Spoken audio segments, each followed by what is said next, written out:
Psalm 23, a psalm of David.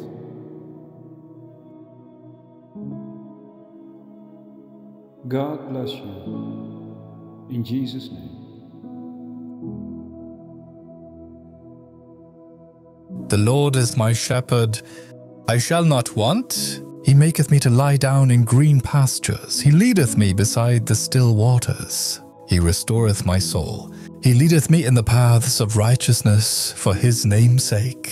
Yea, though I walk through the valley of the shadow of death, I will fear no evil, for thou art with me. Thy rod and thy staff, they comfort me.